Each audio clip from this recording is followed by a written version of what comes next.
बड़े आनंद के साथ भगवान अपने राज्य में राज्य कर रहे हैं। एक दिन बच्चों ने भगवान से कहा कि पिताजी, हम घर में ही बैठे रहते हैं, कहीं हमें घुमाने भी लेके जाया करो, और महाराज हमें तो आप घर में ही बिठाए रखते हो। तो भगवान ने कहा कि चलो आज हम तुम्हें घुमाने ले चलते हैं। सो भगवान घुमाने के लिए चलते हैं अपने बच्चों को, और एक नितांत वन में लेकर के गए। भगवान ने कहा अपने पुत्रों से कि तुम आराम करो, तुम घूमो और मैं तब तक विश्राम कर लेता हूं। बोलो राधे राधे। क्या कहा भगवान ने कि तुम घूमो और हम विश्राम कर लेते हैं। बोले ठीक है पिताजी, आप विश्राम कीजिए और हम घूमते हैं।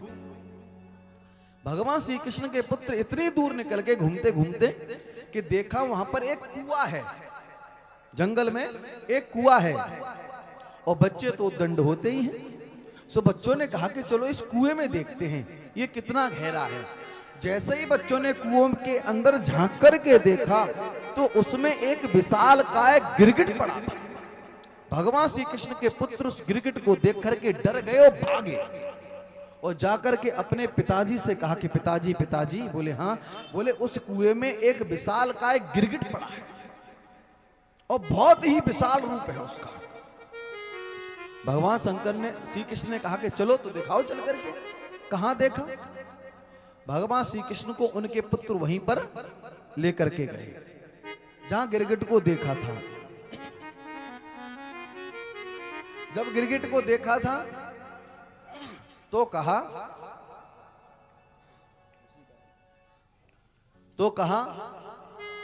भगवान ने कहा कि चलो इसको निकालते हैं। तो भगवान श्री कृष्ण ने उस गिरगिट को कुएं से बाहर निकाला, और जैसे कुएं से बाहर निकाला भगवान श्री कृष्ण का स्पर्श उस गिरगिट को हुआ तो महाराज वो एक पुरुष रूप में प्रकट हो गया। श्री सुखदेव भगवान राजा परीक्षित से कहते हैं जैसे ही वो पुरुष रूप में प्रकट हुआ, परीक्षित जी महाराज ने प्रश्न कर लिया कि महाराज ये तो गिरगिट था, फिर ये पुरुष रूप में कैसे प्रकट हो गया, आखिर ये कौन था? भगवान ने ये प्रश्न किया कि तुम कौन हो?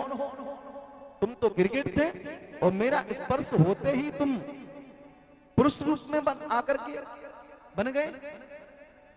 तो ये भगवान से कहने लगा कि आप मुझे नहीं जानते हो। भगवान ने पूछा है तुम कौन हो, और ये अब परिचय दे रहा है अपना। किस तरीके से परिचय दे रहा है भगवान को? कह रहा है नृगो नाम नरेंद्रो हम। क्या आप मुझे नहीं जानते?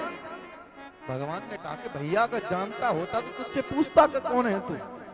तो ये अपना परिचय देने लगा।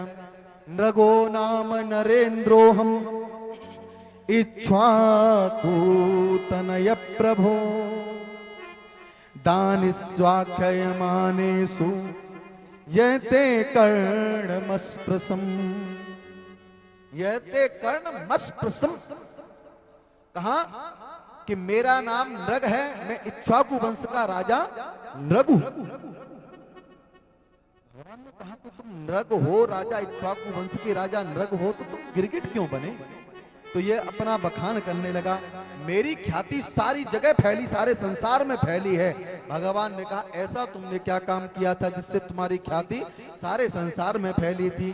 तो ये वर्णन करने लगा। दान ख्यायमानेषु, मैंने इतना दान दिया कि उस दान के प्रभाव से मेरी ख्याति सारे संसार में फैल गई। भगवान ने कहा कि जब तुमने इतना दान किया तो फिर तुम गिरगिट क्यों बने? बोलो राधे राधे। जब तुमने इतना ही दान कर लिया तो तुम गिरगिट क्यों बन गए? क्योंकि दान वाले व्यक्ति को तो गिरगिट नहीं बनना चाहिए, उसने तो अच्छा काम किया है, उसे तो भगवान का परम पद मिलना चाहिए, और तुम गिरगिट बने हो। हमें लगता है कि तुमने ऐसा ही वैसा दान किया। तब राजा बोला मैंने ऐसा वैसा दान नहीं किया, जबकि जो दान कर दिया जाता है उस दान का बखान कभी किया नहीं जाता। और ये अपने दान का बखान कर रहा है कि मैंने क्या क्या दान किया। यावत सिकता भूमि, मैंने भूमि का दान किया। यावत सिकता भूमि यावत तो दिवितार का, यावत तो वर्ष धारा सब तावती रदास मगा। भगवान ने कहा कि हमें लगता है तुमने उस भूमि का दान किया है जो तुमने किसी व्यक्ति की उस भूमि का हरण कर लिया होगा, हड़प ली होगी। उसने कहा कि प्रभु मैंने हड़पी हुई भूमि का दान नहीं किया। तो बोले महाराज मैंने अपने कर्म से कमाई हुई, मेहनत से कमाई हुई भूमि का दान दिया है। तो भगवान ने कहा कि फिर तुम गिरगिट क्यों बने महाराज, और तुमने क्या दान किया? उन्होंने कहा कि मैंने गायों का दान किया। तो सोचा भगवान ने तुमने बूढ़ी गायों का दान किया होगा। बोले नहीं, मैंने बूढ़ी गायों का दान नहीं किया। तो कौन सी गायों का दान किया? पयस्वनिस्त तरुणी शील गुड़ पपोपना कपिला हेम श्रृंगई। मैंने पयस्वनिस्त तरुणी, तरुणी माने जवान, मैंने जवान गायों का दान किया। तो भगवान ने कहा कि उन जवान गायों का तुमने दान किया होगा जो दूध नहीं देती होंगी। ये कहने लगा पयस्वनिस्त तरुणी, जो दुधारू गायें हैं मैंने उनका दान किया। और कैसी गाय? कपिला, कपिला गाय का दान किया। हेम श्रृंगई, और ऐसे दान नहीं किया तो स्वलंकृतेभ्य गुणशील भवत, मैंने गायों के सींगों को तो सोने से मढ़ा और पैरों को चांदी से मढ़ के, खुरों को चांदी से मढ़ करके ब्राह्मणों को दान दिया। भगवान ने कहा कि जब तुमने इतना दान दिया फिर तुम गिरगिट क्यों बने?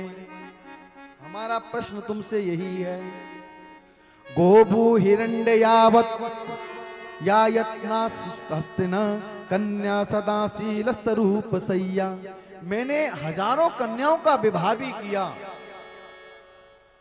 भगवान कहते हैं कि तुमने अपने दान का बखान तो कर दिया, लेकिन जो मेरा प्रश्न है कि तुम गिरगिट क्यों बने इतना दान करने के बावजूद भी, उसका उत्तर मुझे दीजिए। तब ये कहने लगा कि प्रभु मेरा गिरगिट बनने का कारण है कस्यचित् दुजमुख्यस्य भ्रष्टा गोधने। महाराज मेरा नियम था कि नित्य प्रति एक ब्राह्मण को मैं गोदान करता था, और वैसे ही आज मैंने एक ब्राह्मण को गोदान दिया। और जैसे ही मैंने एक ब्राह्मण को गोदान किया तो हुआ क्या? वो ब्राह्मण उस गोदान को लेकर के चला गया, और जैसे उसको लेकर के गया, हुआ क्या कि रात्रि में वो गाय उस ब्राह्मण के यहां से छूट करके और मेरी गौशाला में आ गई। मेरा नियम था कि मैं नित्य प्रति एक ब्राह्मण को एक गोदान अवश्य करूंगा। दूसरे दिन मुझे ब्राह्मण को गोदान करनी थी। मैंने जब अपनी गौशाला में गया तो देखा कि इस गाय का तो मैंने दान कर दिया है, लेकिन ये छूट करके आ गई होगी। मेरा मन ने गवाही नहीं दी, मेरे अंदर लोभ आ गया, तो मैंने उस ब्राह्मण को जिसको मैं कर रहा था दूसरे दिन, उसी ब्राह्मण को उसी गाय का दान कर दिया। जबकि एक वस्तु का दान अगर कर दिया जाता है तो उसका दोबारा दान नहीं किया जाता। मेरे अंदर लोभ जागृत हो गया, मैंने वही गाय दान में ब्राह्मण को दे दी। इधर से वो ब्राह्मण लेकर के जा रहा था, और जिसको मैंने कल दान में गाय दी थी वो खोजता हुआ उधर से चला आ रहा था। दोनों की भेंट महाराज भगवान की कृपा से एक ही जगह हो गई। जो ढूंढता हुआ आ रहा है उसने कहा ये गाय मेरी है, जे लेके जा रहा है उसने कहा कि राजा ने ये गाय मुझे दान में दी है। दोनों ब्राह्मणों में झगड़ा होने लगा। दोनों ब्राह्मणों ने कहा कि हम क्यों झगड़ा करें महाराज, चलो इसका सही बात तो जाकर के राजा ही बताएंगे, राजा ही न्याय करेंगे। दोनों ब्राह्मण मिलकर के राजा के पास में गए। राजा ने जैसे ही दोनों ब्राह्मणों को देखा तो घबरा गया। तो अब क्या करो? राजा से प्रश्न किया कि राजन ये बताओ ये गाय किसकी है? राजन ये गाय तुमने मुझे कल दान में दी थी। दूसरे ब्राह्मण ने कहा कि यही गाय तुमने मुझे आज दान में दी है, तुम ही निर्णय करो। सो राजा नृक का जो सर था न्याय कर नहीं पाए, करते भी क्या, सो सर नीचे हो गया। दोनों ब्राह्मणों ने मिलकर के श्राप दिया कि राजन तुमने हमारा न्याय नहीं किया है, तुम्हारे अंदर लोभ जागृत हो गया था, जाओ हम दोनों ब्राह्मण मिलकर के तुम्हें श्राप देते हैं कि महाराज तुम गिरगिट हो जाओ। इसलिए महाराज में गिरगिट हो गया। बोले जैसे ही उन्होंने श्राप दिया सोई ब्राह्मणों के चरणों में मैं गिर गया, क्षमा याचना करने लगा और कहने लगा कि प्रभु मुझे क्षमा कर दीजिए, मुझसे अपराध हुआ है। तब ब्राह्मणों ने कहा कि हमारे मुख से जो वचन निकल गया है वो तो सत्य होगा, लेकिन तुम्हारा उद्धार भगवान स्वयं आकर के करेंगे। सारी कथा राजन ने भगवान को बता दी। भगवान ने कहा कि राजन सुनिए, ना हम हलाहलम मन्ने विसम्यस्य प्रतिक्रिया ब्रह्मस्वम ही विषम प्रोक्तम नासम प्रति विदुर्भी।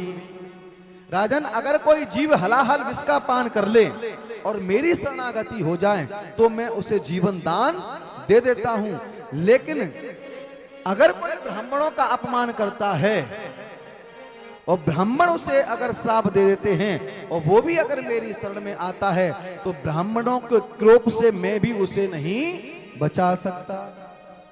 जहर पी के आ जाए, मुझसे जीवित होना चाहता हो मैं जीवित कर दूंगा, लेकिन ब्राह्मणों के कोप से मैं उस जीव को नहीं बता सकता। इसलिए भगवान के पहला अवतार ब्राह्मणों ही के ही कारण हुआ है।